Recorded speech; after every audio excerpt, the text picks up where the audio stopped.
This week, we're chatting with Ed Shore, the managing director of Neico. In a past life, Ed was director of video production for Hakkasan Group. His long list of credits include Deadmau5 and Coachella, Above and Beyond, and Splinter. We hit him with some questions, and here's what he had to say. Well, let's hit you up with some questions, if you're down with that. Can you talk about who may have been a mentor to you? Who helped inspire you or take you under their wing? So there's a guy called Habs from 2CI. When I first started, when I went to my first Global Gathering Festival, so at the time, him and his company were doing every stage. And I think at that point, they were doing them all from a trailer, like every single stage from a trailer, and you got a different VJ for each section. And then I was brought on to do the God's Kitchen stage. So there's the main outdoor stage, and then God's Kitchen was the main tent. And it's like big. So it's quite nerve-wracking when I was that young. I had a couple of issues and went to Habs, and he helped me out. And it was brilliant. And then ever since then, well, he helped me out quite a few times, and we'd talk a lot, and we became friends. So he was like the real mentor that I had at the beginning, really. We've got a question from one of the LimeLight Wired followers. Austin T. Hall 2020 asks, what are some things you would say to someone who wants to start touring? There's multiple different ways about how to get into touring, really. You ask 5 different people who do it, and they all got into it differently. I think probably the most important thing is trust.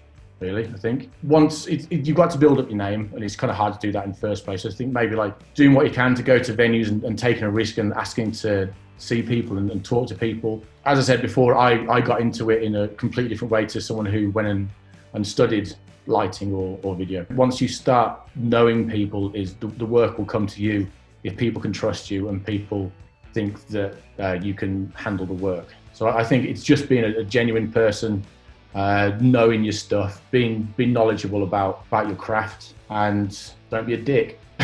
Don't be a dick. Well, has geography mattered to you when you sort of went freelance on your own? Do you need to live in Las Vegas to do the work you do?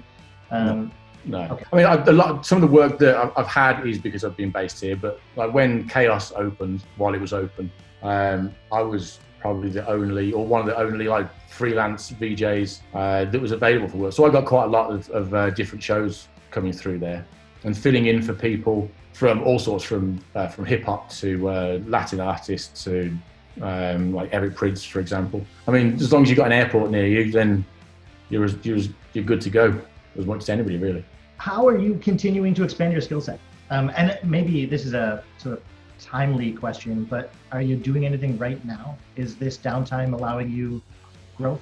Trying to. I'm going to be really annoyed if I don't come out of this with some new knowledge. I've been trying to take and learn some touch designer. It's not really my usual skill set, if I'm being honest with you, but it's something which I think I need to get a hold of, especially for Deadmau5, because I don't do all of his shows, especially I wasn't doing the Cube show. They're all run off touch designer, and I don't know touch design. That's been something which I've been learning and trying to get to grips with. Also, Notch, I want to delve into it more. I know the basics and how things work and how things going, but it'd be nice to dive into it a little bit more and learn that side of things. That makes sense. We've got another question from a LimeLight Wired follower. Cameron Q.mp4 is looking for some tips for landing your first freelance gig. Do you have any guidance? Well, I think Instagram and marketing yourself is a very important thing nowadays. It didn't even exist, or it wasn't 2 years ago. It's like no, it was all like back in when I was doing it was hustle. It was DVD mixes that I'd done and just kind of hammering people. Really, it's a slog. But nowadays with Instagram, I know that it's kind of flooded with a lot of content, but getting content up there and marketing yourself right, I think is the key really to getting out there and noticed. And so for example, Eric Prydz, VJ and content creator Liam, he came out of university and he got the gig because he created some content which he thought would look amazing to one of his tracks. They loved it and then took him on, and now he makes all of his content and tours with it. And you know how amazing that content is. Yeah. Is there a bucket list project that you're hoping a producer calls you about? Are you dying to do something somewhere? Doing Madison Square Gardens And I did that with Above and Beyond. That was an incredible and an incredibly stressful project. Are there hobbies outside of this that keep you sane? What do you do when you're not? Snowboarding in the winter, mountain biking in the summer. It's mainly downhill that I like. So we'll go to Snow Summit at Big Bear in California. The last part's a little more complicated. So we've got a question, which I don't remember what it is, from somebody else, may or may not be related to the industry. And it's a question for you. They didn't know who you would be.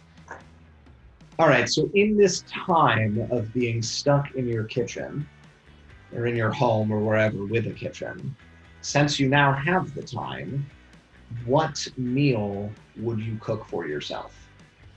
Usually, because if I'm not on tour, I'm at home and I work from home. So I do the majority of the cooking when I'm home, and my wife usually works till like normal hours, like 6 o'clock. So I've usually got the food on the table. So the switch for this has been that she's been doing most of the cooking, making like lots of nice things for us and our daughter. I've been hitting the barbecue quite a few times, making a few curries, but I haven't really like kind of pushed the boundaries on the cooking because I've actually taken a back seat a little bit from cooking as much for the family. I spend all my time on an airplane, so cooking at home doesn't ever happen. I don't have interest in it. I'm not good at it. So this time at home has been eye-opening and rough. But okay, it's fine. All right, we don't know who is next. We don't have any idea what discipline they're working in. If you could ask any person a question about the industry or not the industry, what would you ask that's going to elicit the most interesting possible conversation?